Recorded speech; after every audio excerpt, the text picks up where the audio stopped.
రైతు సోదరులకు Harsha seeds and pesticides వారి స్వాగతం చేస్తున్నాను. మిరప రైతులు అత్యధికంగా ఇబ్బంది పడే సమస్య ఎండు రోగం లేదా మొక్కలు చనిపోవడం, విల్ట్ అని అందరికీ తెలుస్తుంది. సో ఈ విల్ట్ ఎలా వస్తుంది, దీన్ని ఎలా నివారించాలనేది ఈ వీడియోలో తెలుస్తుంది.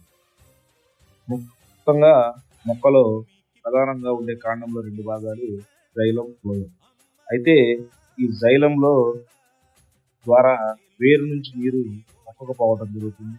అలాగే ఫ్లోయం ద్వారా ఆకుల నుంచి వేరుకి ఆహారం రావడం జరుగుతుంది. ఈ యొక్క విల్ట్ అనే బ్యాక్టీరియా అటాక్ అవడం వల్ల ఫ్లోయం, జైలంలో ఉన్న 2 కణజాలాలు కూడా కుళ్ళిపోవటం వల్ల నీరు పైకి వెళ్ళదు, పైన ఆహారం వేరు వరకు కూడా రాదు.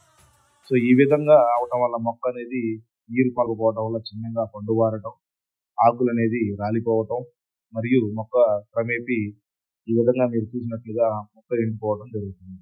సో దీనికి ప్రధాన కారణం వచ్చేసి విల్ట్ బ్యాక్టీరియా. సో దీనికి హర్ష సీడ్స్ అండ్ పెస్టిసైడ్స్ అనే నర్సాపేట షాప్లో ఆనందం ప్లస్ సూడోమోనాస్ ట్రైకోడెర్మా 2 వినూత్నమైన ఫార్ములాలో బయోక్యూర్ బి, బయోక్యూర్ ఎఫ్ అని దొరకబడింది. సో మీరు విల్ట్ నుంచి కాపాడుకోవాలనుకుంటే సంప్రదించండి Harsha seeds and pesticides Narsarapeta. Phone number 984891